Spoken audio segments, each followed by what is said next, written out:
wabarakatuh. Alhamdulillah, wassalatu wassalamu ala rasulillah. Segala puji dan puja kehadirat Allah subhanahu wa ta'ala atas segala nikmatnya, terutama kita bisa hadir dalam majlis ilmu, dan mudah-mudahan Allah ikhlaskan niat menjadikan sebagai tambahan amal dan juga ilmu yang bermanfaat yang bisa diamalkan. Juga kita panjatkan salawat dan taslim para Nabi besar Muhammad sallallahu alaihi wasallam sebagai bentuk kepatuhan kepada Allah yang telah memerintahkan kita untuk mengucapkannya. Melanjutkan bedah buku kita Sahih At-Targhib wa Tarhib, ini masih dalam kitab At-Tahara atau kesucian. Dan bagaimana sudah kita titik beratkan kalau Islam menyuruh kita selalu bersih, rapi, dan semaksimal mungkin merawat tubuh dan seluruh yang berhubungan dengannya, termasuk lingkungan kita, tunggangan, dan seterusnya. Karena Nabi SAW bersabda, Innallaha jamilun yuhibbul jamal. Allah itu sangat indah, rapi, bersih, dan menyukai semua itu. Dan sudah kita berikan gambaran dari awal bab kita, bagaimana Allah subhanahu wa ta'ala membuat memang hidung kita ini sukanya bau yang wangi dan tidak suka bau busuk. Telinga kita tidak suka dengan intonasi suara yang tinggi dan sukanya dengan suara yang merdu dan lembut.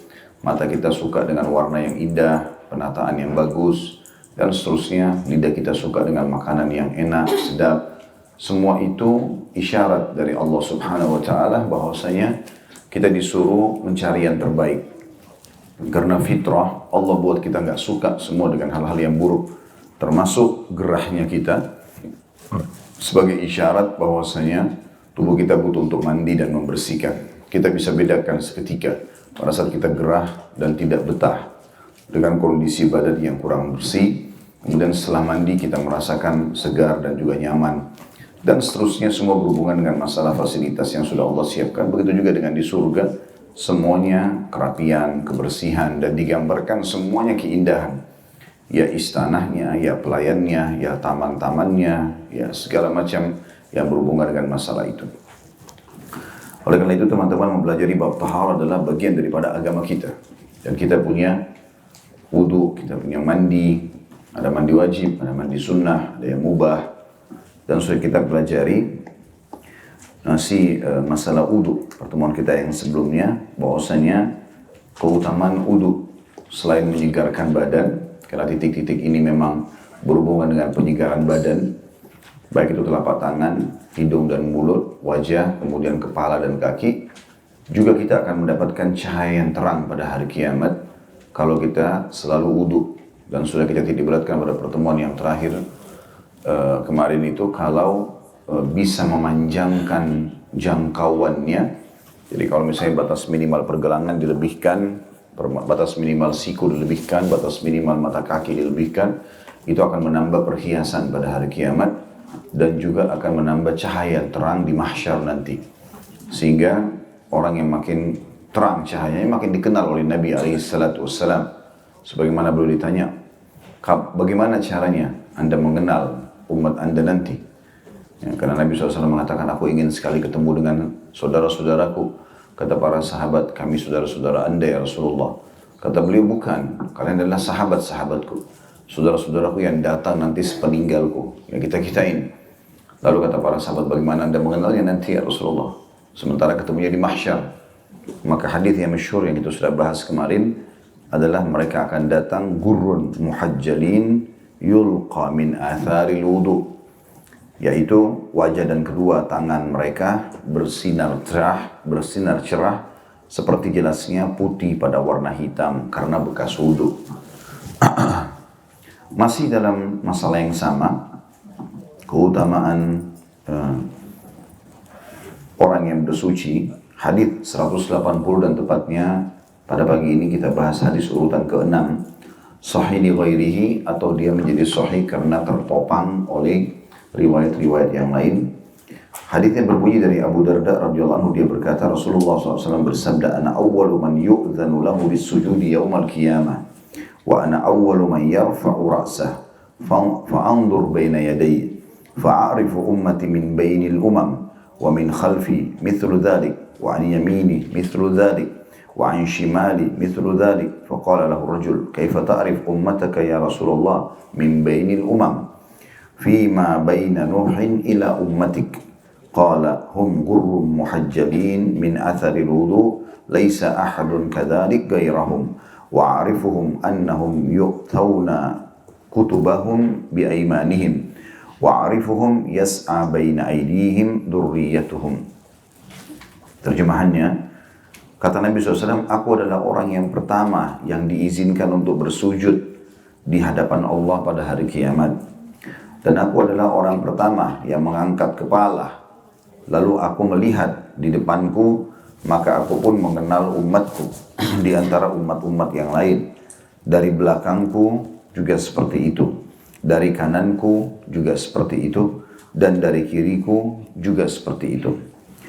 Seorang laki-laki bertanya kepada beliau, "Ya Rasulullah, bagaimana engkau mengetahui umatmu di antara umat-umat yang lain? Padahal pada saat itu semua umat berkumpul dari mulai Nuh sampai umatnya atau sampai umatmu." Maka Nabi SAW bersabda, mereka datang dengan wajah dan tangan bersinar putih karena bekas wudhu, dan itu tidak dimiliki oleh umat selain mereka. Aku mengenal mereka bahwa mereka diberikan buku catatan amal mereka dengan tangan kanan.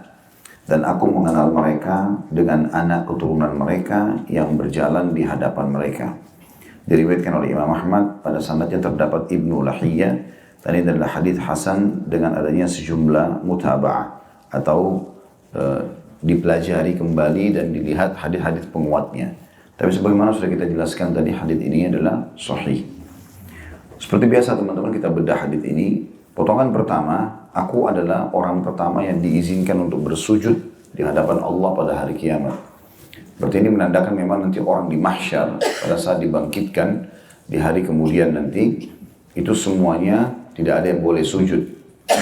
Dan memang yang sujud adalah Nabi SAW. Dan ada hadis yang lain menjelaskan kapan Nabi SAW sujud. Disebutkan bahwasanya manusia akan jenuh nanti berdiri di mahsyar karena dalam kondisi panas, matahari sangat dekat dengan mereka. Riwayat lain menjelaskan 1 mil, dan 1 mil bisa bermakna yang sekitar 1,5 kilometer, atau bisa bermakna mil adalah alat celak bangsa Arab yang digunakan untuk mendekatkan ke mata mereka sehingga tepat di bulu mata. Kalau sudah didekatkan dengan bulu matanya, maka itu disebutkan juga mil di dalam bahasa Arab. Mereka akan tenggelam sesuai dengan kadar keringat, tenggelam dengan keringatnya sesuai dengan kadar dosanya. Ada orang tenggelam dengan mata kaki sampai mata kaki, ada yang lutut, ada yang paha, ada yang perut, ada yang dada, ada yang tenggelam dengan keringat sendiri. Dan keringatnya tidak akan mengganggu orang lain. Jadi bentuk siksaan yang Allah Subhanahu wa taala berikan. Semoga Allah selamatkan tentunya. Yang jelas teman-teman sekalian, pada saat itu manusia karena jenuh sekali, mereka sudah tidak tahu harus buat apa. Sementara di hadapan mereka itu ada nabi-nabi dan mereka mengenalnya. Dari Nabi Adam sampai Nabi Muhammad SAW ada 124.000 nabi.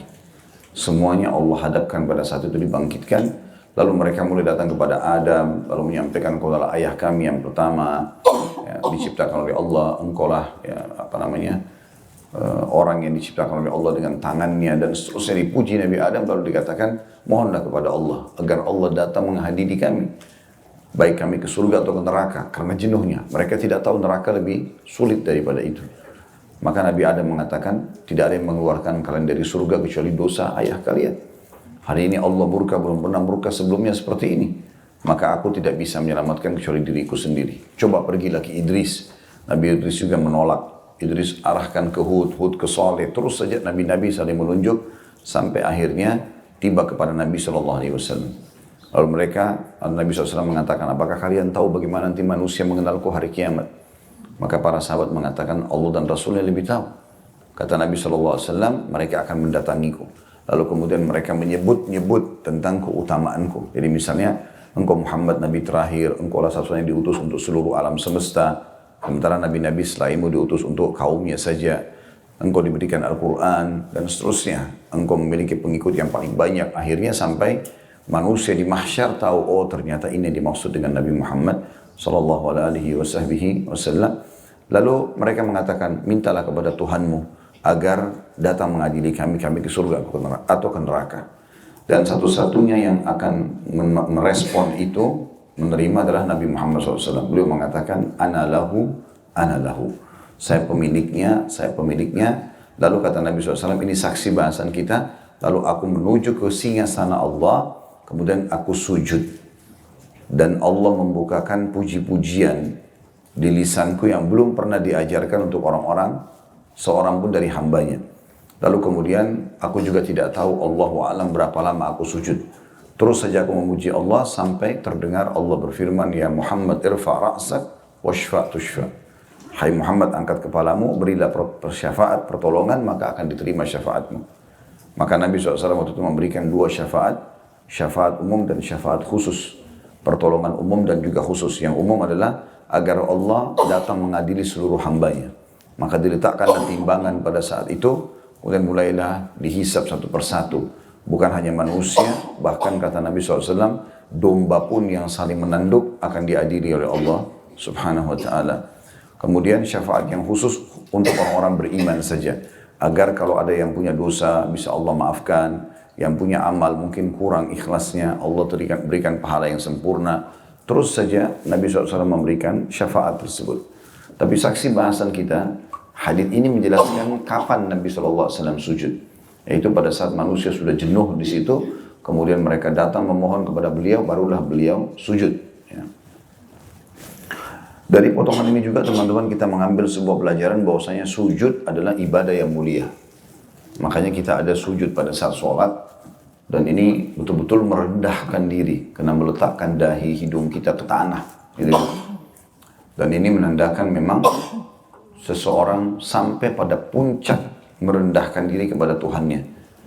Pada saat itu justru Nabi SAW mengatakan, Akrabu abdun ila rabbihi wa huwa sajid. Paling dekatnya seorang hamba pada Tuhannya justru pada saat dia sujud. Padahal kita kalau berpikir lebih dekat dengan langit pada saat berdiri. Tapi subhanallah pada saat sujud justru makin merendah di hadapan Allah Subhanahu wa ta'ala, maka dia makin dekat. Dan pada saat itu kita disuruh membaca Subhana Rabbiyal A'la. Maha suci Tuhanku yang maha tinggi. Ya, ini setelah kita merendahkan diri kita membaca itu. Oleh karena itu sujud dimuliakan. Gitu kan? Waktu pertama Nabi Adam diciptakan, Allah perintahkan para malaikat untuk sujud. Yang membuat iblis justru membangkang. Dan sujud kepada Adam di sini bukan sujud ya, tunduk dan ibadah kepada Adam, tetapi karena perintah sang pencipta Allah. Sama dengan kasus kalau ada yang tanya, kenapa anda sujud menghadap Ka'bah? Ka'bah kan rumah. Maka jawabannya karena perintah Allah. Allah perintahin ke laut, ya ke laut kita sujud. Ke pohon, ya ke pohon. Maka kita termasuk orang yang beriman dan patuh kepada sang pencipta Allah. Jadi teman-teman sekalian, sujud juga selain sholat. Ya. Ada sujud syukur, ada sujud tilawah.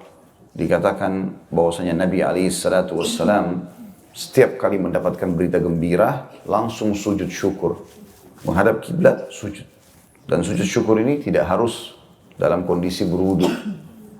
Boleh tidak berwudu. Begitu juga dengan sujud tilawah. Pada saat membaca ayat Al-Quran yang ada kalimat seperti wasjud, waqtarib atau kalimat sujud, maka sujud menghadap kiblat, sujud. Jadi kan, tapi sujud tilawah tentu dianjurkan berwudu. Karena dia pada saat membaca Quran dianjurkan seorang muslim berwudu ya. Keutamanya tentu karena Nabi SAW melakukannya kalau sujud syukur. Dan ini puncak daripada syukur seorang hamba. Karena selain dia mengatakan Alhamdulillah, dia juga meletakkan dahinya di tanah. Kalau sujud tilawah, dan ini yang saya sayangkan sekali karena jarang dilakukan. Jadi seringkali dia dapat berita gembira, suaminya dapat kerja, atau dapat anak, istrinya melahirkan, atau apa saja. Tidak ada sujudnya.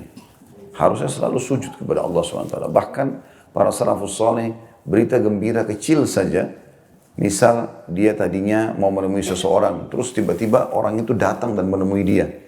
Sehingga termudahkan, dia bukan lagi yang datang ke tempat orang itu. Itu sudah cukup dianggap nikmat yang besar, maka mereka pun bersujud kepada Allah SWT. Sebagai bentuk syukurnya gitu ya. Sebagian ulama salaf bahkan kalau dia berhasil mengerjakan kewajiban-kewajiban dalam hari itu, di malam hari ditutup dengan sujud syukur. Karena Allah mudahkan dia tadi sholat 5 waktu on time misalnya. Dan seterusnya. Segala macam nikmat kita bisa syukuri seperti itu.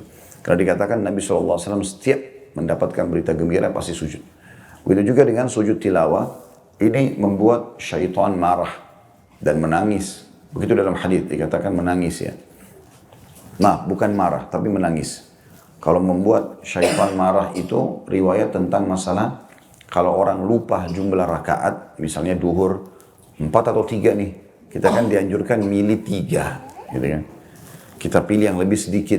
Kata Nabi SAW, kalau kalian ragu 4 atau 3, pilihlah 3. Sehingga kalaupun itu lebih, jadi 5 nantinya, karena ternyata sudah 4, kita menyangka 3, maka itu akan membuat syaitan marah. Karena dia tadinya mau menyesatkan kita. Harapan syaitan justru kita pilih yang lebih banyak. Kayak 4 atau 3 nih, 4 aja deh, gitu, misal. Dan kata Nabi SAW, kalau kalian pilih jumlah yang lebih banyak, maka kalau ternyata itu jumlah lebih sedikit, baru 3 rakaat, kuranglah sholat itu. Secara otomatis, karena dia salam di rakaat ketiga. Gitu kan. Itu hadis tentang masalah syaitan marah, karena dia tidak berhasil menggoda anak Adam dalam masalah ini, dan Allah memberikan solusi, sehingga tetap diterima sholatnya. Sementara syaitan menangis adalah masalah sujud tilawah.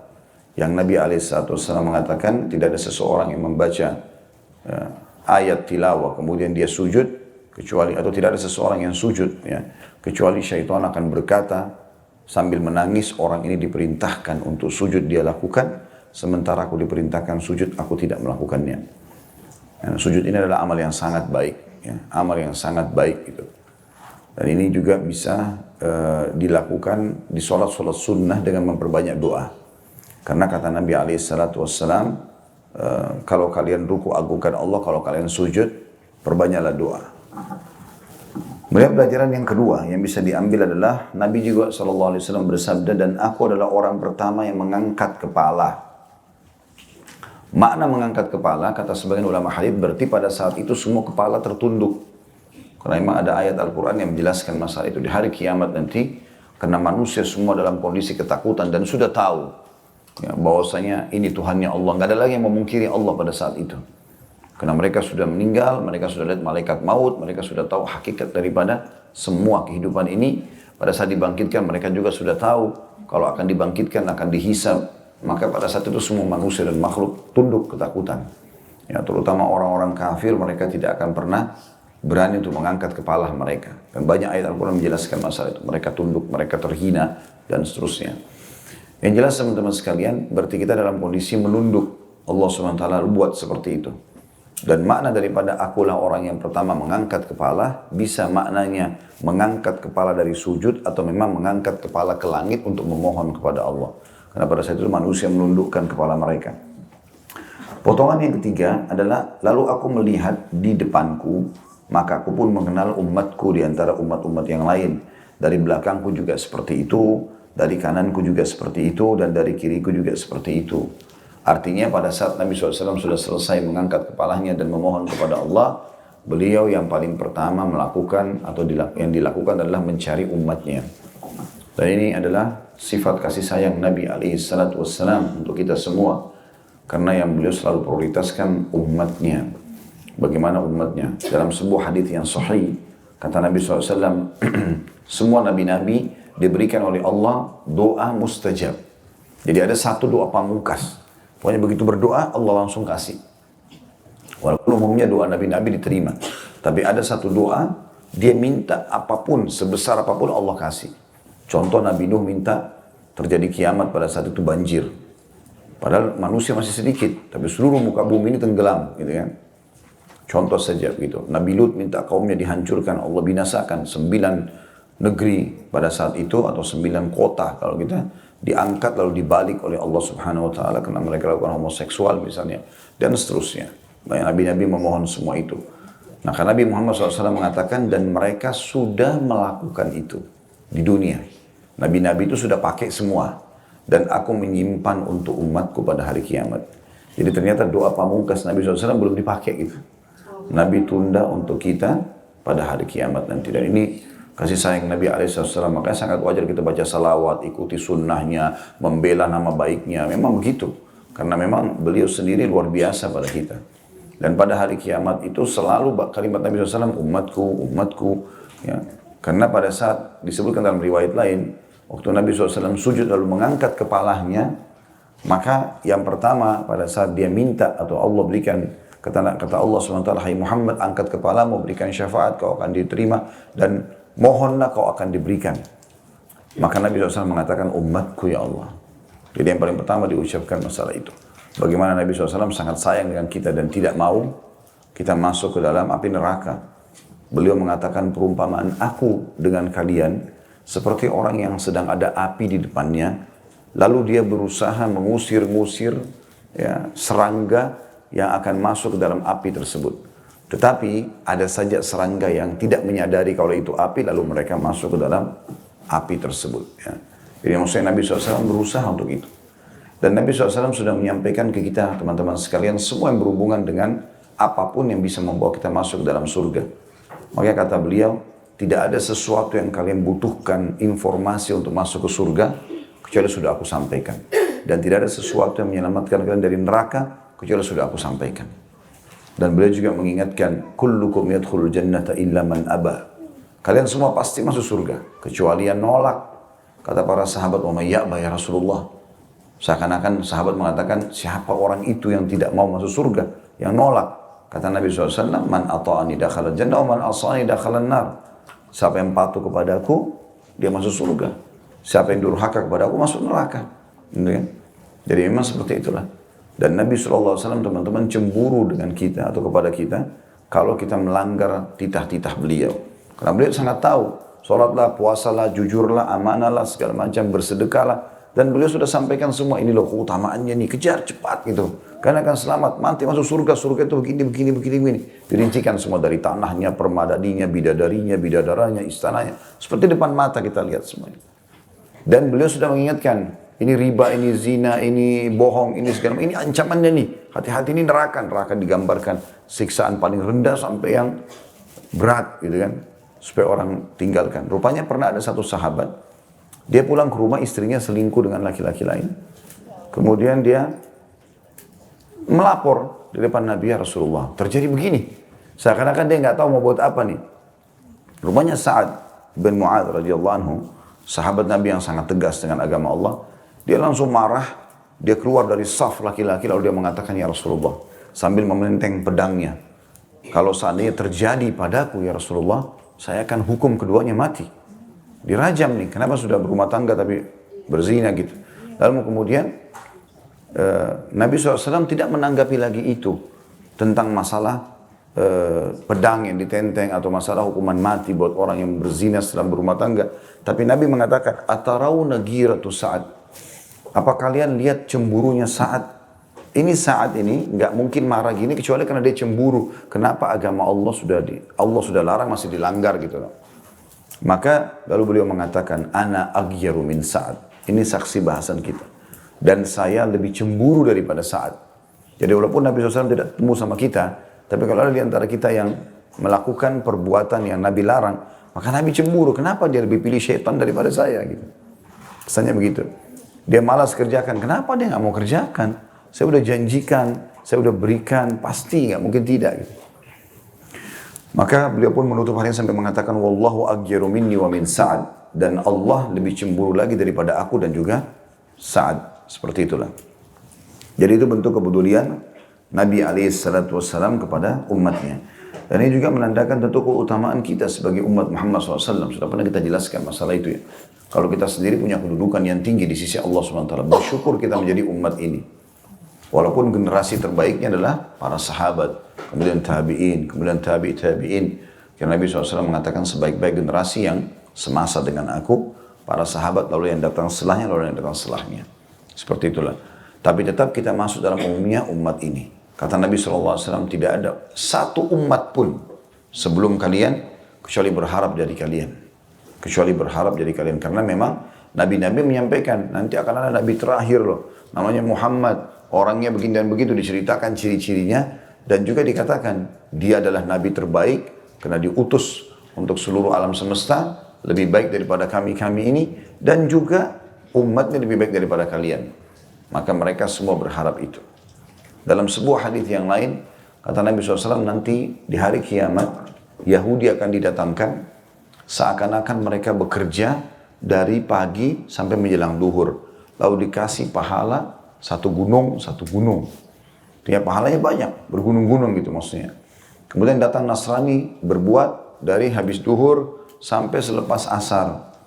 Maka diberikan juga satu gunung, maksudnya pahala yang sangat banyak. Kemudian kalian datang, bekerja hanya menjelang maghrib sampai maghrib, waktunya pendek. Tapi kalian dikasih dua gunung, double. Maka Yahudi Nasrani nanti pada hari kiamat yang sempat beriman, bukan yang kafir ya, dalam arti kata beriman di zaman Nabi mereka, dan mereka dihitung orang-orang beriman yang pasti masuk surga. Maka mereka mengatakan, ya Allah, kenapa kami lebih panjang waktunya, masa hidup kami, dan juga lebih banyak amalnya, tapi pahalanya lebih sedikit daripada umat itu. Maka Allah pun berfirman, subhanahu wa ta'ala, kepada Yahudi dan Nasrani, apakah aku menzalimi hak kalian? Ada gak yang sudah aku janjikan aku belum kasih? Kata mereka tidak ada. Maka Allah mengatakan, dzalika fadli u'tihi man asya'. Itulah keutamaan dan karunia yang aku berikan kepada siapa yang aku inginkan. Ini keutamaan umat ini. Kita harus bersyukur kepada Allah subhanahu wa ta'ala. Umur kita lebih pendek, tapi amal kita dilipat gandakan. Ya. Kena dilipat gandakan. Itu juga nanti terbukti di perkataan Nabi SAW setelah itu ya. Karena pelajaran yang lainnya, yang keempat yang bisa diambil dari hadis, seorang laki-laki bertanya kepada beliau, ya Rasulullah, bagaimana engkau, atau tepatnya anda lebih tepatnya, anda mengetahui umat anda di antara umat-umat yang lain, mulai Nuh sampai kepada umat anda? Maka beliau SAW menjawab, mereka dengan wajah dan tangan bersinar putih karena bekas wudu, dan tidak dimiliki oleh umat selain mereka. Jadi di sini ada ulama rincikan, apakah umat sebelum kita sholat? Jawabannya iya. Apakah mereka puasa? Iya. Cuman kita tidak tahu apakah jumlahnya sama dengan kita atau tidak. Baik itu rakaatnya gitu kan. Tapi mereka melakukan itu. Seperti misalnya masalah puasa, Allah mengatakan, ya ayyuhalladzina amanu kutiba alaikumus siyamu kama kutiba alal ladzina min qablikum. Hai orang beriman, diperintahkan kalian berpuasa sebagaimana telah diperintahkan untuk orang-orang sebelum kalian. Ya. Begitu juga Nabi SAW pernah bersabda tentang salah satu Nabi, Allah tidak pernah menahan terbenamnya matahari kecuali kepada satu orang hamba Allah. Ya. Maka yang dimaksud adalah tertundahnya masuknya waktu sholat maghrib, sehingga beliau bisa menyelesaikan jihadnya sebelum masuk waktu itu. Tapi kita tidak tahu apakah jumlahnya sama, posisi waktunya sama, Allahu a'lam, gitu kan. Dan juga sama pertanyaannya, apakah mereka berwudu juga? Nah ini khilaf antara ulama gitu. Tapi dari hadits ini kita tangkap mereka juga sebenarnya berwudu. Tetapi Allah bedakan dengan kita dengan cara mereka tidak bercahaya. Itu pendapat pertama. Pendapat yang lain mengatakan tidak berwudu. Terbukti sampai sekarang Yahudi dan Nasrani pun yang masih coba berpegang pada kitab mereka nggak punya wudu. Mereka nggak punya wudu gitu. Allahu a'lam. Seperti itulah. Terus selanjutnya, ini tentu masalah wudu sudah sering kita singgung dari awal bahasan masalah wudu ini. Tapi ini tambahannya hadits ini adalah aku mengenal mereka juga pada saat mereka diberikan catatan buku amal dengan tangan kanan. Nah, kita sudah pernah jelaskan ada penerimaan dengan tangan kanan, ada dengan tangan kiri. Jadi itu bukan pilihan kita ya. Akan terbang sendiri buku amal itu datang. Nah, kata Nabi SAW dalam hadits Bukhari Muslim yang lain, nanti buku amal akan berterbangan. Ya, kemudian akan datang ke setiap orang, masing-masing pemiliknya. Dan itu bukan pilihan dia. Kapan jatuh ke tangan kanannya, maka dia dengan bangga mengatakan, ya, ini bukuku, bacalah, aku pasti akan selamat. Gitu kan. Kemudian kalau terbang ke tangan kirinya, maka dia pun langsung menyesal dan mengatakan, coba seandainya aku tidak terima buku ini gitu. Ya, mungkin aku akan binasa dan seterusnya. Dia merasa terhina. Itu bukan pilihan kita. Buku amal pada hari kiamat nanti teman-teman, jangan bayangkan seperti kitab yang di tangan Bapak Ibu ini atau buku kita. Ya, kata Nabi SAW dalam sebuah hadits, buku itu seluas pandangan mata, berisikan semua jenis perbuatan. Ya, kalau sebagian ulama merincikan firman Allah Subhanahu Wa Taala tentang perkataan orang kafir hari kiamat, mereka mengatakan, "A'udzubillahi minasyaitonirrajim, ma li hadzal kitab la yughadiru shaghiratan wala kabiratan illa ahsaha." Buku apa ini yang kami terima ini? Benar-benar tidak membedakan mana yang besar dan mana yang kecil. Maka ada sebagian ulama mengatakan karena jatuhnya kita dari rahim ibu, gitu kan. Bahkan mungkin masih dalam rahimnya ibu, awal kita ditiupkan ruh, maka sudah ada gambarannya. Terus saja, per detiknya, pergerakan, ya. Karena kita lahir, tangisan pertama, tarikan nafas pertama, kedipan mata pertama, yang ke-100, yang ke-1000, sampai kita meninggal. Dan semua itu akan ada pertanggungjawabannya hari kiamat. Maka buku ini tidak bisa kita luput dari buku amal ini. Beruntunglah orang yang sibuk mengisi buku amalnya dengan kebaikan-kebaikan. Kalaupun dia pernah melakukan kesalahan, dia segera taubat, gitu kan. Selalu jadikan sebagai pedoman hidup, Bapak Ibu sekalian, bagaimana mengejar untuk memperbanyak amal soleh di buku amal. Dan jangan pernah berpikir kita masih bisa hidup besok. Artinya antara diri kita sama Allah Subhanahu Wa Taala. Kita berharap Allah panjangkan umur, tapi jadikan amal yang sedang kita kerjakan, anggap itu adalah amal yang terakhir. Tidak ada jaminan untuk kita masih bisa hidup, kan gitu.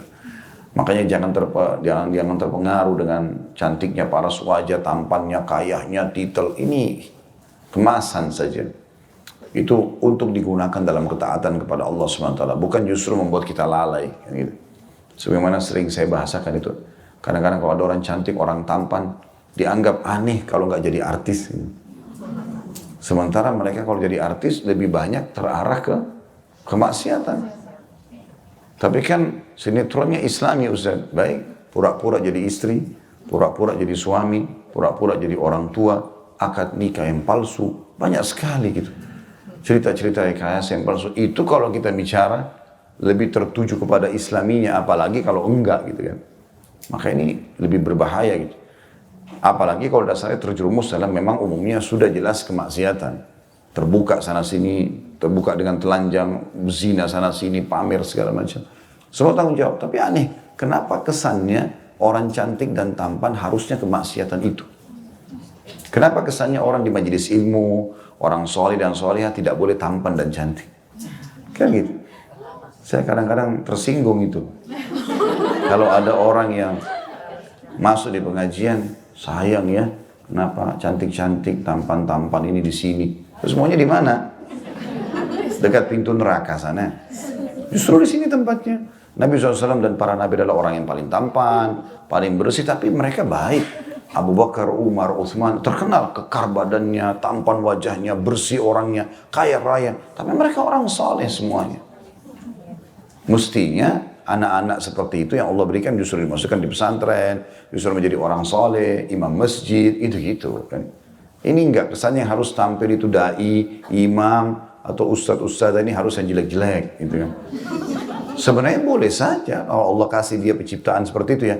Tapi ada sebuah pesan yang kadang-kadang luput dari kita. Kesannya orang yang baik itu ya, tidak perlu bersih, tidak perlu ini dan itu. Ya, Allahu a'lam. Makanya juga harus diluruskan tentunya. Jadi teman-teman sekalian, buku amal itu akan datang hari kiamat dan akan dipaparkan semua. Sebagian ulama mengatakan bukan mustahil di zaman kita sekarang. Mungkin kalau Bapak Ibu masih ingat sekitar 15-20 tahun yang lalu mungkin awal-awal keluar handphone atau mungkin bahkan belum ada gitu kan. Bahkan keluar handphone dulu saya masih ingat tidak ada kameranya. Kita harus beli kamera yang disambung gitu kan. Itu pun masih belum ada mungkin megapikselnya, masih biasa saja gitu. Maka bentuknya pun masih besar-besar, belum ada touchscreen kayak kita sekarang dan segala macam hal lah. Bukan mustahil 10 tahun ke depan kita nggak tahu apa. Kan lebih canggih lagi. Sekarang handphone layar sudah bisa dilipat lah, inilah, dan segala macam hal keluar. Allahu a'lam ke depannya apa lagi. Maka puncak daripada teknologi manusia itu perlu difahami bahwasanya kata sebagian ulama, buku amal nanti lebih canggih dari itu. Jadi bukan hanya sekedar tulisan, tapi akan dipaparkan. Kita kayak lihat nanti kita jalan, oh kita jadi ingat semua, oh iya ini di sini, cuacanya, segala macam itu akan terlihat semua. Jadi harusnya seseorang itu jadikan bahan muhasabah. Dia malu dengan Tuhannya. Dan bagi Bapak Ibu, insya Allah sini tidak ada. Tapi kalau pernah terjerumus dalam dosa, bertaubat dan tutupi itu. Jangan justru berbangga-bangga. Kata Nabi SAW, semua umatku dimaafkan. Kecuali orang yang sengaja terang-terangan pamer-pamer dosanya. Bangga dia berzina sama bule ini, sama orang itu, mencuri di sini, menipu orang yang itu, bangga dengan itu. Dia malah jadikan sebagai sebuah prestasi, gitu kan? Diberikan bahan cerita, bahkan diturun-temurunkan ke anak-anaknya, ke saudaranya, ke teman-temannya, supaya dianggap dia hebat dalam poin itu. Ini kata Nabi SAW, semua umatku masih bisa dimaafkan kecuali orang yang begini. Sengaja terang-terangan gitu. Ya, hati-hati. Tutupi antara kita sama Allah Subhanahu wa ta'ala. Pernah ada seseorang bertanya di pengajian, Ustaz, kalau saya pernah punya masa lalu yang kelam, apa perlu saya sampaikan ke suami saya? Apa perlu saya sampaikan ke istri saya? Gitu kan. Tapi pertanyaan itu seorang ibu tentang keadaan dia. Saya mengatakan tidak perlu. Yang saya tahu tidak perlu, justru ibu harus tutupi aib itu. Biarkan orang bersangka baik dengan kita. Masa lalu itu antara kita sama Allah SWT. Jangan malah diekspos gitu. Nggak perlu. Bahkan kata Nabi SAW adalah orang yang termasuk, lanjutan hadis tadi ya, termasuk orang yang terang-terangan dalam dosa adalah, kan tadi dikatakan semua umatku dimaafkan kecuali orang yang terang-terangan. Termasuk dalam terang-terangan ini, seseorang yang sudah Allah tutupi aibnya, dia buat dosa semalaman, sampai pagi nggak ada yang tahu. Lalu kemudian dia sendiri yang mengekspos itu. Dia sendiri yang pasang fotonya pada saat dia berzina, dia sendiri yang foto pada saat minum khamar, dia sendiri yang begini, dia yang ekspos itu. Maka ini orang yang paling buruk kedudukannya di sisi Allah Subhanahu wa ta'ala. Maka tutup antara kita sama Allah Subhanahu wa ta'ala. Dan juga teman-teman sekalian, makin kita tidak punya musuh, atau makin sedikit, makin kita tidak tahu tentang aib orang, makin bagus. Sering saya ingatkan itu. Tidak usah cari tahu tentang buruknya orang. Kalau perlu kita tahu baiknya, sudah baiknya saja. Apakah itu suami, apakah itu istri, apakah itu pembantu, apakah itu segala. Kelihatan depan mata salah, ingatkan. Kelihatan baik, dukung, selesai. Tapi kita tidak ada tugas mengorek-orek, sengaja mencari-cari, ya. Dan sudah sering saya bahasakan, tidak usah mengambil tugasnya malaikat. Malaikat sudah catat semua. Bukan cuma malaikat, Tuhan kita Allah mengawasi. Allah itu sifatnya la ta'khuduhu sinatun wala naum. Enggak pernah ngantuk apalagi tidur. Allah Maha mengawasi. Inna Allah kana alaikum raqiba dalam surah Nisa ayat 1. Allah selalu mengawasi kalian. Ya awasi, kata Umar bin Khattab, semestinya seseorang mukmin malu dengan Tuhannya. Dan dia sebelum memandangkan matanya pada yang haram atau berbuat sesuatu, maka semestinya dia sadar bahwasanya Tuhannya lebih dulu melihatnya sebelum dia melihat target dia itu. Seperti itulah. Ini makin kental kita tanamkan, maka makin terbawa dengan perahu atau naungan ya, iman itu sendiri. Makin nikmat. Iman itu makin terus dipupuk, maka makin nikmat. Dengan bertambahnya amal soleh, maka bertambah iman. Dan berbuatnya maksiat, maka berkurang keimanan tersebut. Jadi isilah buku-buku amal kita dengan kebaikan-kebaikan. Ini pesan saya saja. Semestinya suami istri itu mengejar dari pasangannya surga. Jadi berlumba-lumba. Indah sekali rumah tangga itu kalau yang kita lakukan adalah, gimana nih, saya mau dapat surga apalagi dari istri saya. Dia juga begitu. Saya mau dapat surga apalagi dari suami saya. Berlumba-lumba saling bantu-membantu. Habis belanja bulanan sama-sama bawa kreseknya. Ini saya aja saling bantu. Apalagi nih, kan itu bagus sekali. Saling mengejar surga. Ini enggak, biarin aja dia yang bawa. Kalau saya kasih uang bulanan, ya, biar aja dia yang bawa. Ya, biar dia tahu. Kalau saya setengah mati masa, yang dia yang bawa kreseknya. Padahal sudah uang suaminya. Jadi akhirnya enggak kejar surga dari situ. Kenapa? Orang tua dari anak, anak dari orang tua, teman dari teman, selalu berlomba, apalagi nih yang saya bisa dapat dari mereka. Nah itu puncak kenikmatan gitu kan. Kata sebagian salaf, siapa yang sibuk terus mencari atau menilai kejelekan dirinya, maka dia akan aman dari menilai kejelekan orang lain. Dan pada saat itu dia akan bahagia. Tapi siapa yang sibuk mencari kejelekan orang, maka tertutupilah kejelekan dia dan pada saat itu dia binasa. Jangan sengaja cari-cari kesalahan orang. Pernah Umar bin Khattab, di zaman beliau, kan beliau setiap malam itu keliling-keliling Madinah, nyari tahu siapa kira-kira yang masih butuh dari masyarakatnya gitu. Maka Umar pernah menemukan banyak kasus, ada pernah orang Badui istrinya mau melahirkan, pernah saya sampaikan kisah itu, akhirnya dibantulah oleh istrinya dia, istrinya Umar radhiyallahu anhu ajma'in. Kemudian pernah ada ibu janda, 3 hari anaknya gak makan, dia masakkan sendiri, banyak kasus-kasus dihadapi malam hari. Satu waktu pernah Umar lagi jalan sama Abdullah bin Mas'ud radhiyallahu anhu ajma'in untuk mengecek Madinah, ada orang perlu. Kalau sudah tidak lagi orang yang perlu sama Umar, udah tenang dia baru tidur, gitu kan. Ada satu rumah rupanya menyala, masih ada nyala lampunya. Kalau kita sekarang lampu, zaman dulu orang pakai sumbu. Kemudian Umar bilang sama Abdullah bin Mas'ud, tunggu di sini ya. Lalu Umar mendekat di jendelanya, Umar ngintip. Umar ngintip, dilihat ada satu kakek tua, jenggotnya putih, rambutnya putih, lagi minum khamr. Terus di depannya ada satu budak wanita lagi menari-menari, gitu kan. Maka Umar spontan dobrak pintunya, marahin dia. Kata Umar, saya tidak pernah melihat pemandangan lebih buruk daripada ini. Bagaimana bisa kau sudah tua, terus kau masih mabuk seperti ini? Kemudian mau berzina maksudnya sama perempuan ini gitu. Disuruh menari-menari di depannya. Ya, itu bukan istrinya gitu kan. Maka orang itu menjawab kalimat yang membuat Umar terdiam dan pulang akhirnya. Orang itu mengatakan, wahai Amir Mu'minin, yang anda lakukan lebih buruk daripada perbuatan saya. Kata Umar, kenapa? Ya, anda memata-matai saya. Sementara Allah melarang, wala tajassasu, jangan memata-matai. Nabi SAW bersabda, la tajassasu, jangan memata-matai. Sengaja mencari-cari aib. Dan anda masuk rumah saya tanpa izin. Maksudnya seakan-akan kalau anda temukan di pinggir jalan, mungkin. Ini di dalam rumah saya, walaupun saya salah gitu loh. Maka Umar langsung tundukkan kepalanya sambil beristighfar keluar dari rumah itu. Umar terus merasa bersalah, kenapa masuk rumah orang, gitu loh. Dan itu padahal dia pemimpin ya, dia raja pada saat itu, dia bertanggung jawab terhadap masyarakatnya. Tapi Umar terus ketakutan dengan itu, merasa nggak enak gitu. Subhanallah, sampai berjalan sekian lama, nggak disebutkan berapa waktu. Umar lagi duduk di masjid, di majelis sama teman-teman sahabat-sahabatnya. Rupanya si kakek itu masuk ke masjid. Ada di belakang. Lalu Umar panggil, kamu si fulan, kesinilah. Dikatakan dalam kisah ini, bapak itu, kakek itu datang dalam kondisi ketakutan. Takut Umar permalukan, takut Umar hukum di depan orang. Begitu duduk di sebelah Umar, Umar mengatakan, ketahuilah sambil dibisikin sama Umar. Demi zat yang mengutus Muhammad dengan kebenaran, maksudnya demi Allah, saya tidak akan pernah ceritakan aibmu malam itu. Untuk membuat dia tenang. Gak ada, saya gak akan ceritakan, gak usah. Termasuk Abdullah bin Mas'ud, orang yang sedang menemani aku malam itu. Maka laki-laki itu nangis. Karena dia terharu, dia mengatakan, demi zat yang telah mengutus Muhammad dengan kebenaran wahai Amir Mu'minin, semenjak malam itu saya tidak pernah minum khamr lagi. Begitu caranya orang saling menutupi kesalahan, bukan sengaja ngorek-ngorek, cari tahu gitu kan. Sengaja cari tahu. Begitu telepon pertama pagi-pagi, sudah tahu belum? Sudah tahu belum? Itu yang pertama. Langsung sudah tahu belum pembantunya ibu itu mencuri, suaminya selingkuh, istrinya begini, dan segala macam. Bahkan kadang-kadang yang tidak ada perlunya, orang baru ganti mobil, dia yang kerepotan. Tetangganya beli AC kulkas, dia yang kedinginan. Kayak ini aneh. Baik, kemudian yang ketiga pesannya, maksudnya dalam potongan terakhir hadis ya,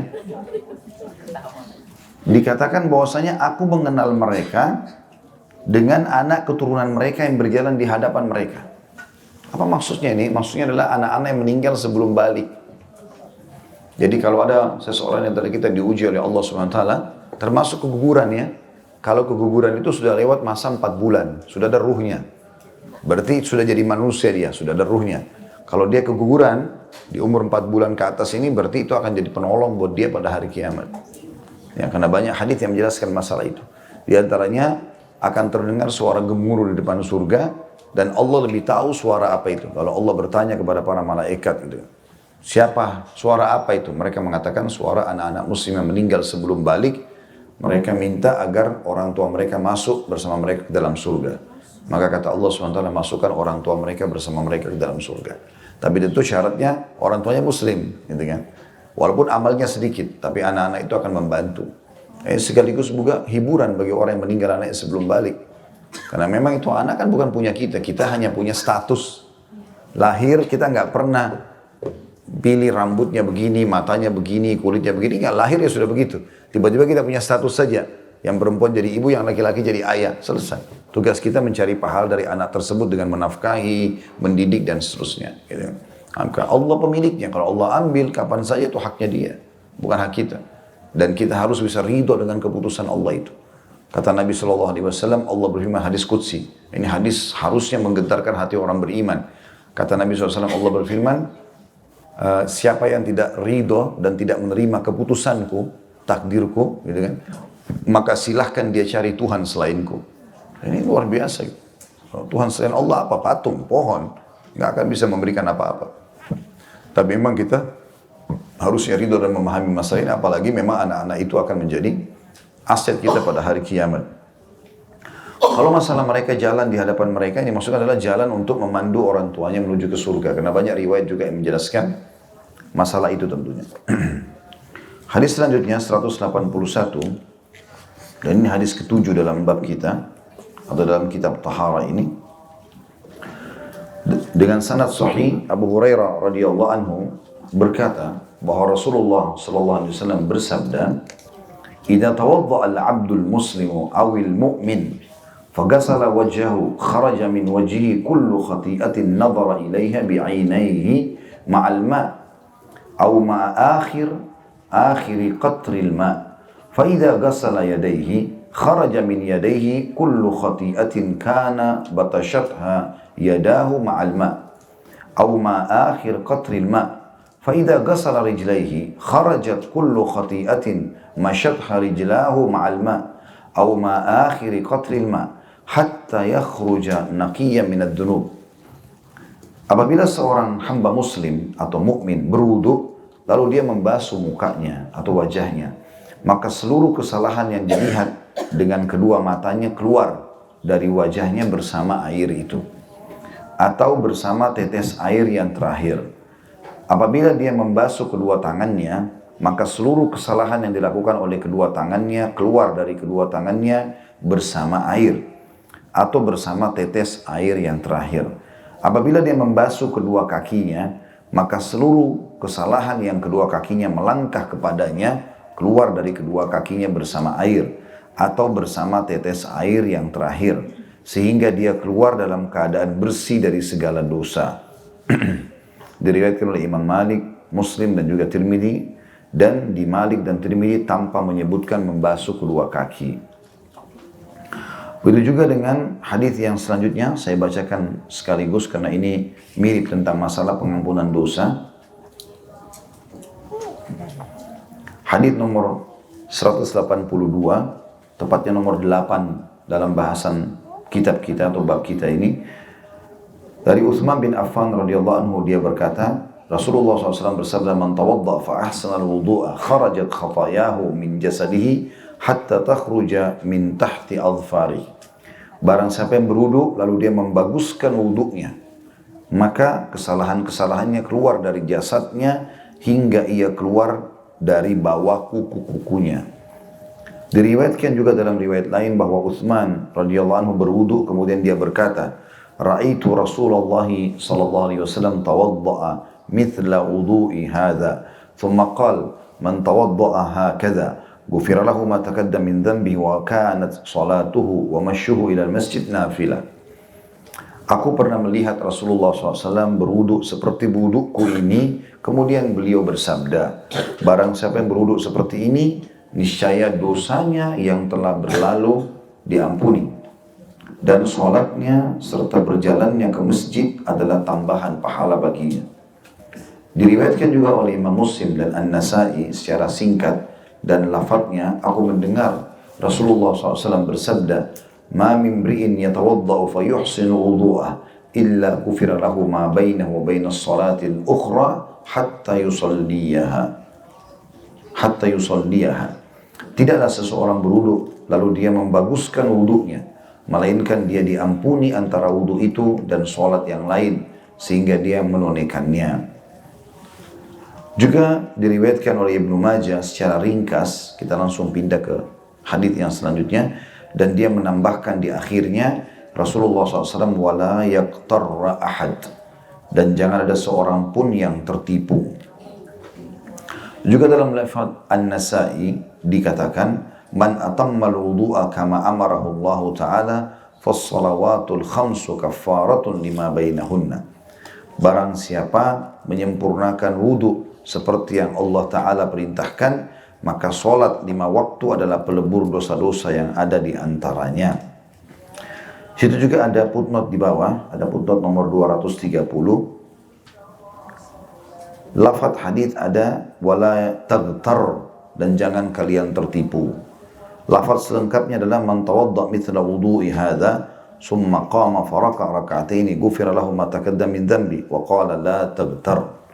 Barang siapa yang berwudu seperti wuduku ini, lalu dia berdiri sholat 2 rakaat, maka diampuni dosanya yang telah berlalu. Dan beliau SAW bersabda, jangan kalian tertipu. Jadi hadis-hadis ini yang sudah kita bahas barusan ya,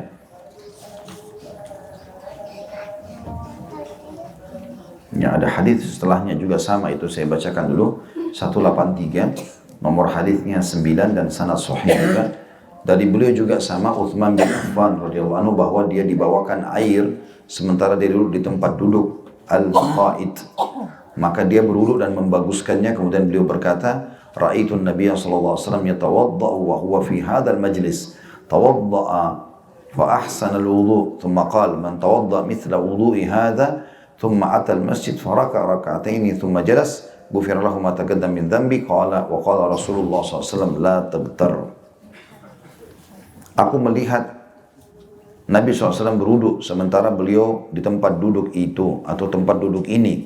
Beliau berwudu dan membaguskan wudunya. Kemudian beliau bersabda, barang siapa yang berwudu seperti wuduku ini, kemudian dia datang ke masjid, lalu dia sholat 2 rakaat, kemudian duduk, niscaya diampuni dosa-dosanya yang telah berlalu.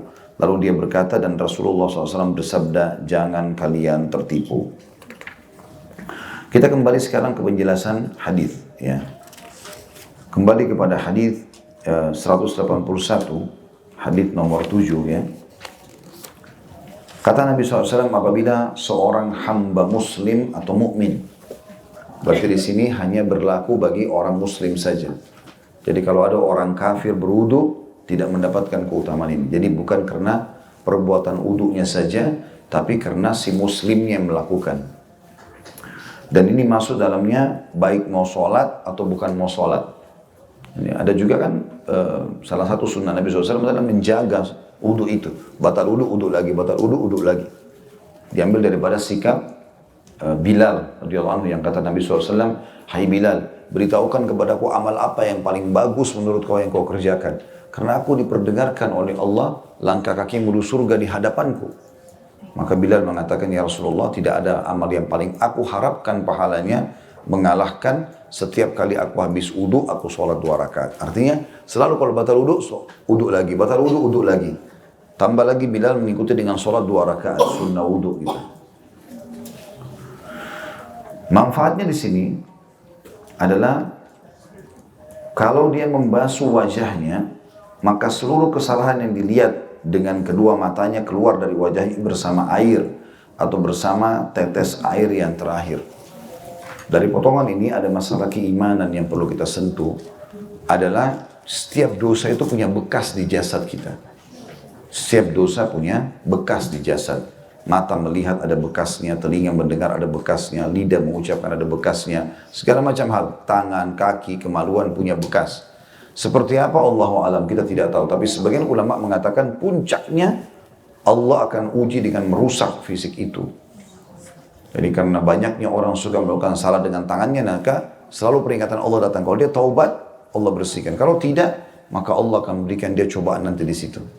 Ya, makanya seringkali terjadi statement para ulama dari zaman dulu dinukil itu ya.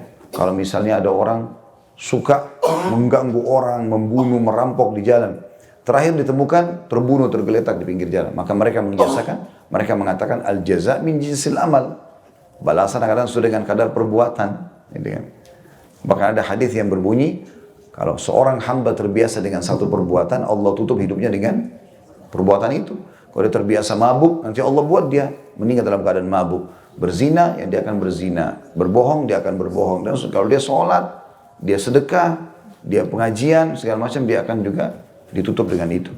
Kata Nabi SAW, siapa yang terbiasa dengan satu perbuatan, baik atau buruk, Allah tutup hidupnya dengan perbuatan itu. Jadi ada bekasnya. Di antara bekas di fisik selain tadi masalah ada yang Allah Subhanahu wa taala uji orang di fisik itu, juga Allah Subhanahu wa taala membersihkannya sebagaimana dalam hadis ini dengan cara wudu. Artinya bekasnya akan hilang. Bisa bermakna memang pada saat kita berbuat dosa ada sesuatu yang Allah letakkan di tangan yang sedang melakukan dosa, di kaki, di kemaluan, di mata, di mulut, di hidung dan seterusnya. Lalu kemudian bekas itu dihilangkan dengan wudu. Atau memang bisa bermakna juga, kalau orang berwudu, maka jatuhlah keinginan-keinginan untuk mengulangi perbuatan dosa tersebut. Tapi intinya, kalau kita membasuh wajah, maka semua dosa mata akan jatuh. Bersama dengan tetesan air, dan juga, atau bersama tetes terakhir. Bisa makna tetes terakhir adalah, tetes-tetes pertama tidak jatuhkan dosa, tapi tetes terakhir yang jatuhkan dosa. Bisa juga bermakna dari tetes pertama sampai tetes terakhir. Ini makna lebih dekat tentunya.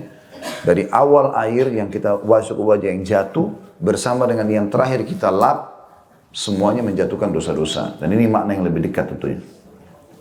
Apabila dia membasuh kedua tangannya, maka seluruh kesalahan yang dilakukan oleh kedua tangannya keluar dari kedua tangannya bersama dengan air atau tetesan air yang terakhir. Tentu di sini yang jatuh ini adalah bekas-bekas dosanya ya. Bisa juga bermakna memang tidak ada hukumannya. Tapi ada ulama merincikan tentang masalah dosa-dosa ini.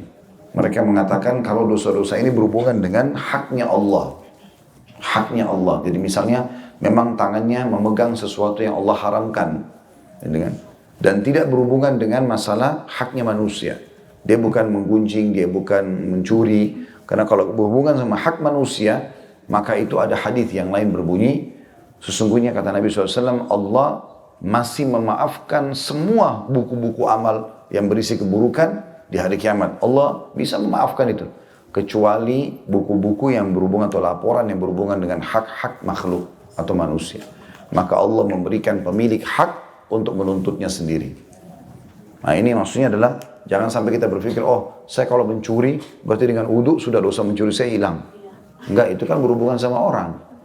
Ya ini kalau berhubungan dengan Allah gitu ya.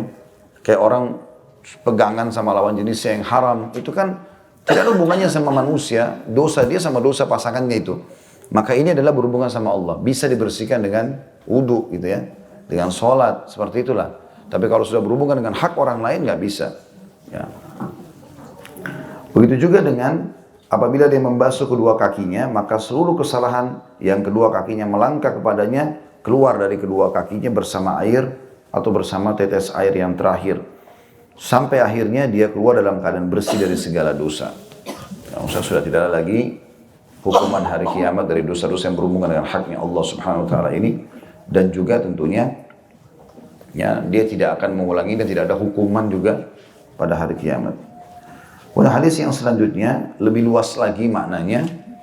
Kalau tadi anggota-anggota tubuh tertentu belum disebutkan kemaluan ya.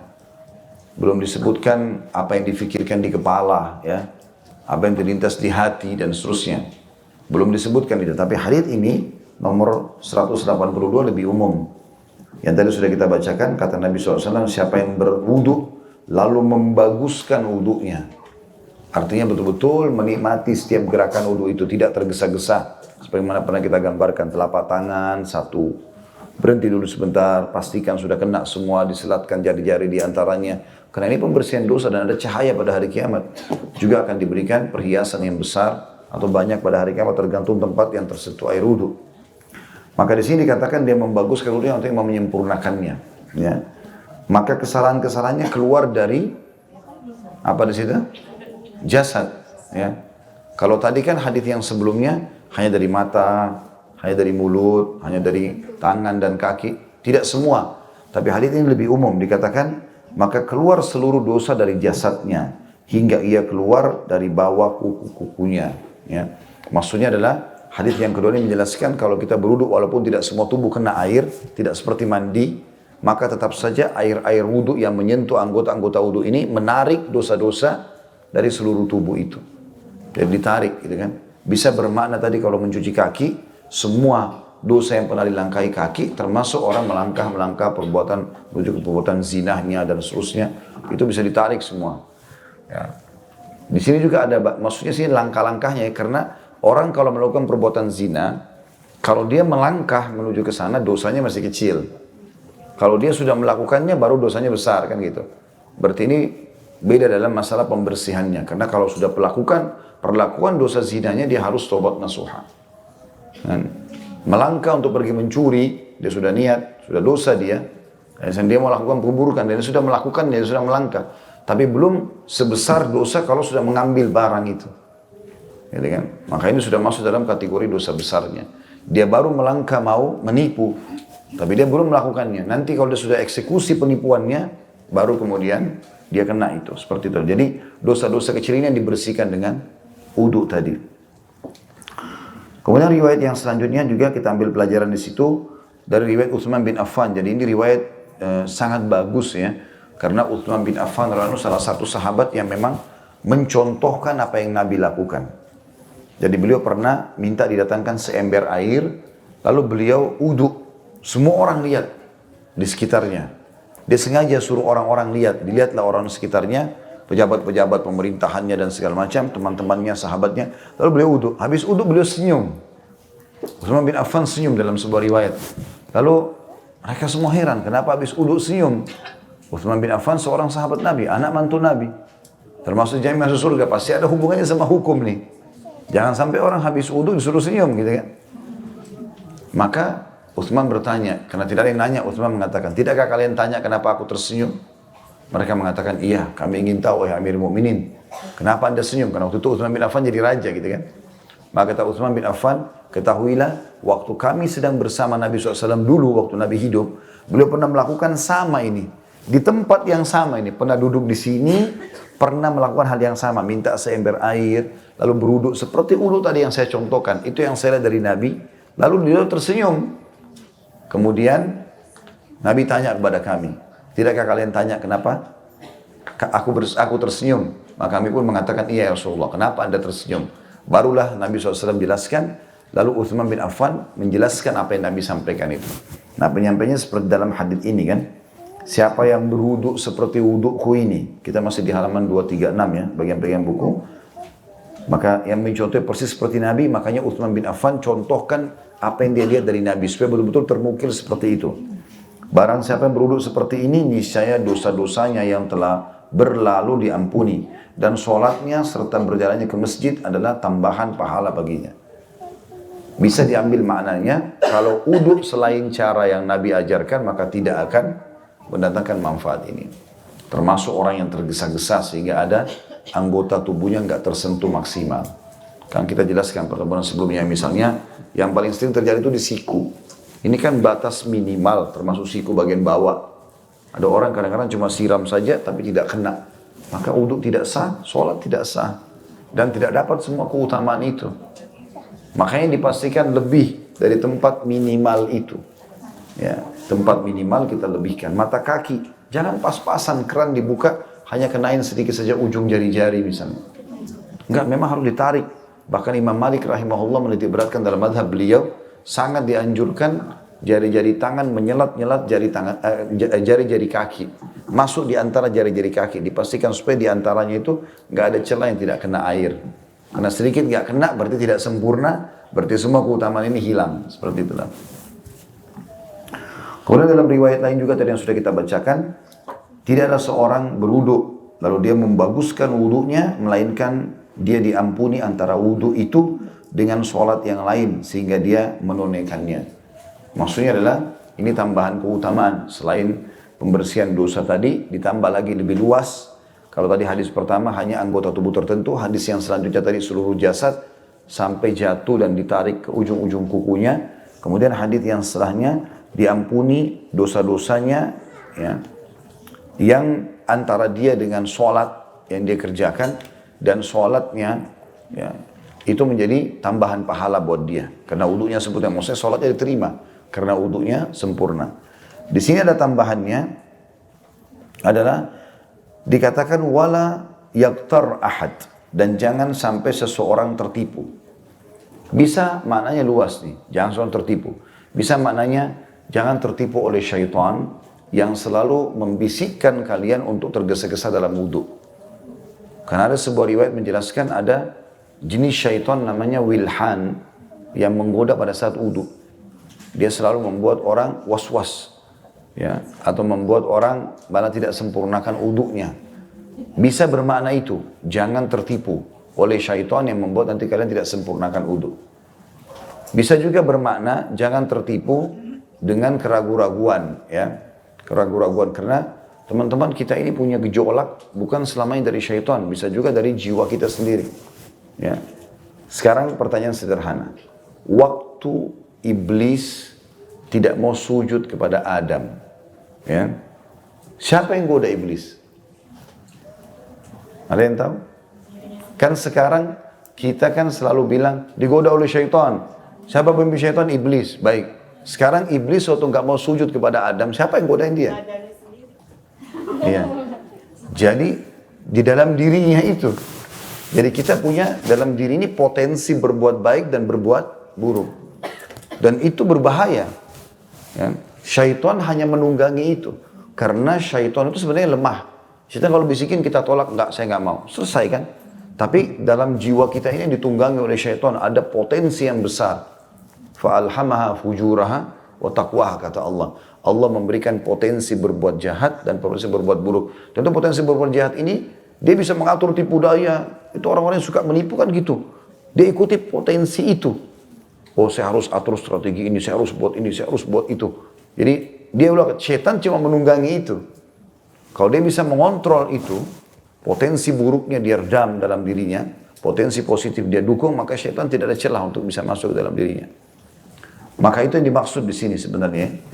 Atau bisa bermakna nih, jangan tertipu dengan syaitan atau bisa jangan tertipu dengan jiwamu yang akhirnya membuat kau ragu. Gitu kan? Karena bisa saja seperti itu ya. Kemudian juga dalam riwayat yang selanjutnya yang sudah kita baca, barang siapa yang menyempurnakan wudhu seperti yang Allah perintahkan, maksudnya seperti yang dicontohkan oleh Nabi SAW, maka sholat 5 waktu adalah pelebur dosa-dosa yang ada di antaranya. Karena memang ada keutamaan sholat, antara sholat subuh ke sholat duhur, duhur ke asar, asar ke maghrib, maghrib ke isya, isya ke subuh lagi, itu pembersihan dosa semua di antaranya. Karena kata Nabi SAW, antara 5 sholat ke sholat yang lainnya, antara Jumat ke Jumat, antara Ramadan ke Ramadan, riwayat lain antara umrah ke umrah, pembersihan dosa di antara keduanya selama dosa-dosa besar dijauhi.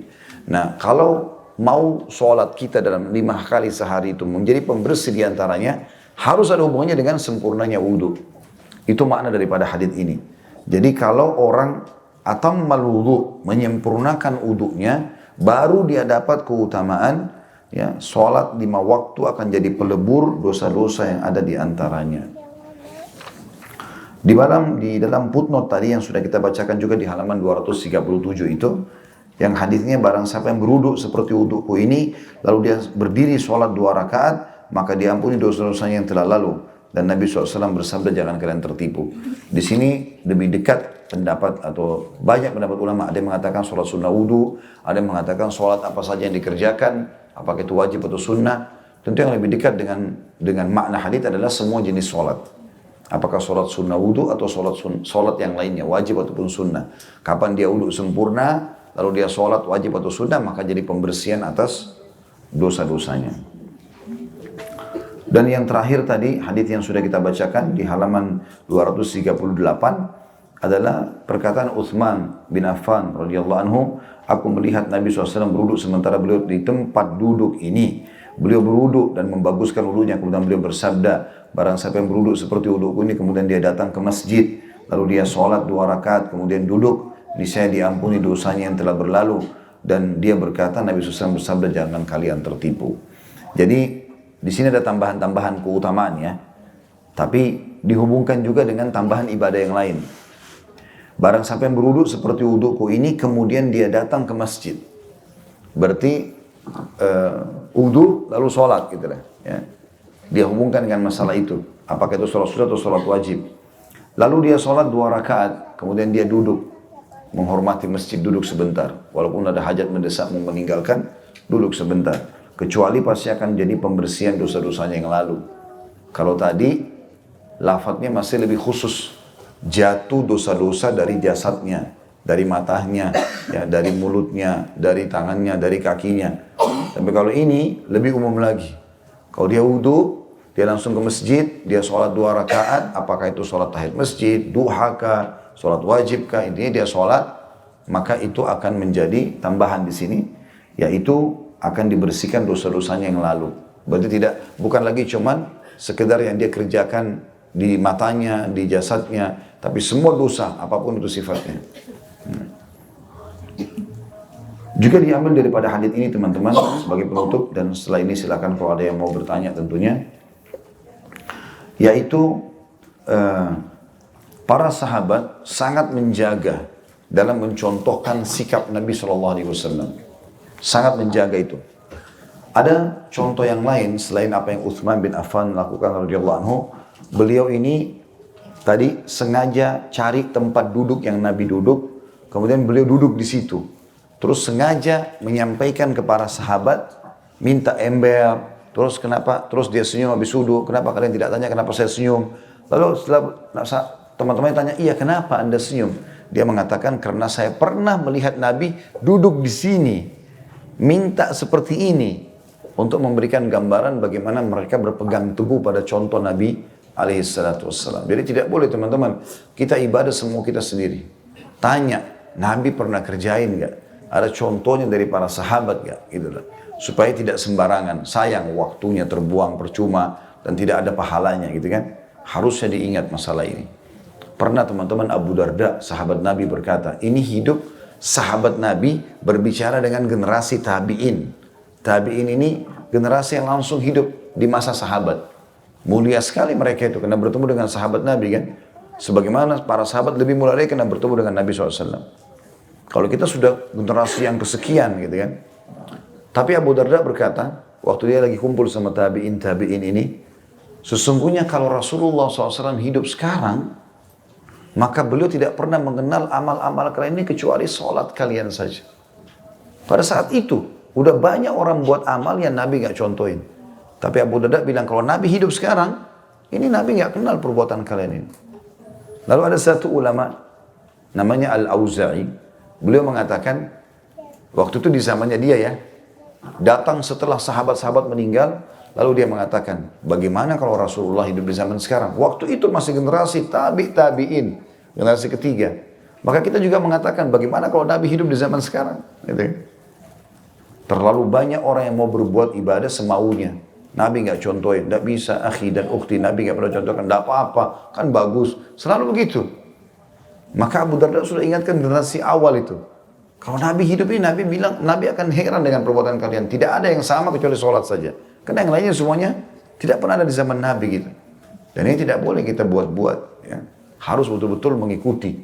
Namanya at-ta'assi. Istilahnya ta'assi.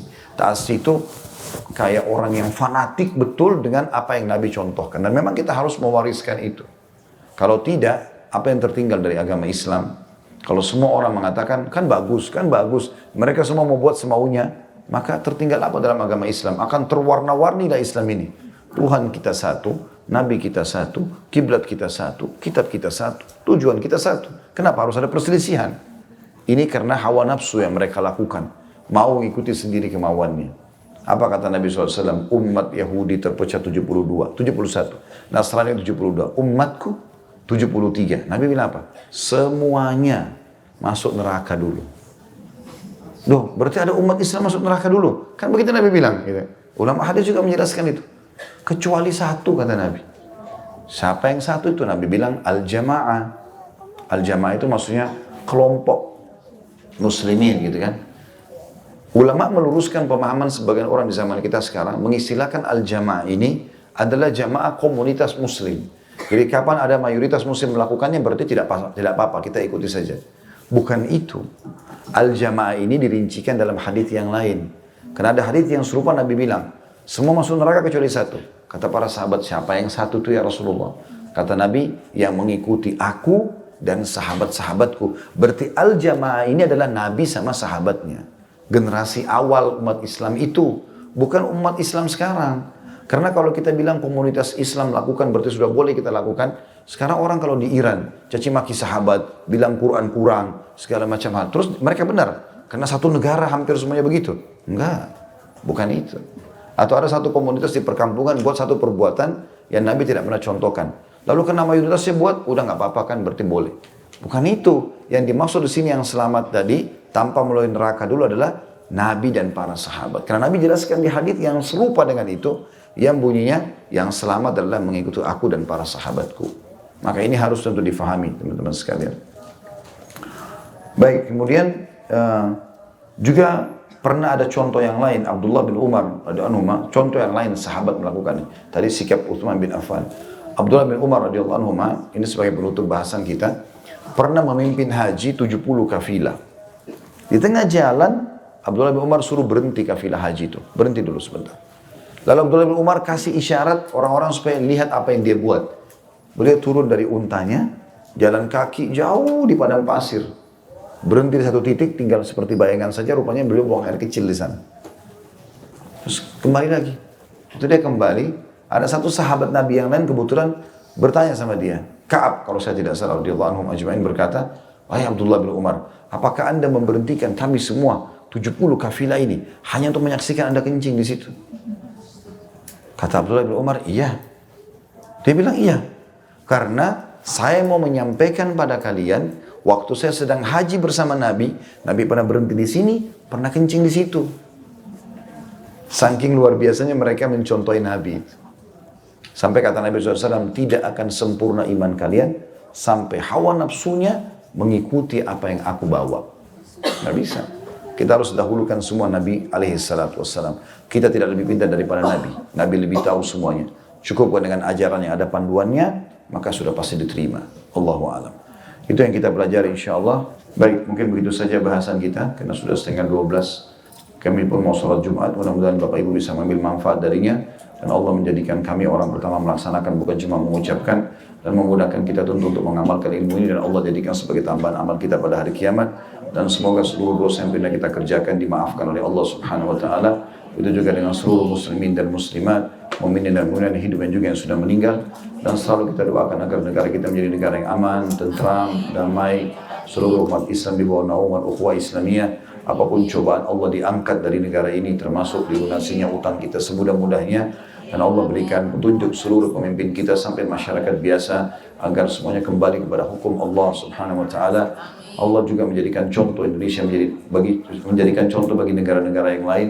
Dan kita juga memohon kepada Allah agar seluruh saudara-saudara kita yang sedang tertindas dimanapun mereka berada, di Cina, di Myanmar, di Ahsa, di Palestina, ya, di Syria dan di mana saja, semoga Allah ikhlaskan niat mereka, terima para syuhada mereka, mulakan Islam di tangan mereka dan tangan kita semua, dan semoga Allah ikut sertakan kita bersama mereka di pahala, baik dengan doa, dengan harta juga dengan jiwa kita, dan semoga Allah satukan kita semua di surga Firdaus yang tanpa hisab. Mari disatukan dalam majelis ilmu yang mulia ini. Wassallallahu nabiyana Muhammadin walhamdulillahi rabbil alamin. Subhanakallahumma bihamdika asyhadu an la ilaha illa anta astaghfiruka wa atubu ilaik. Wassalamualaikum warahmatullahi wabarakatuh.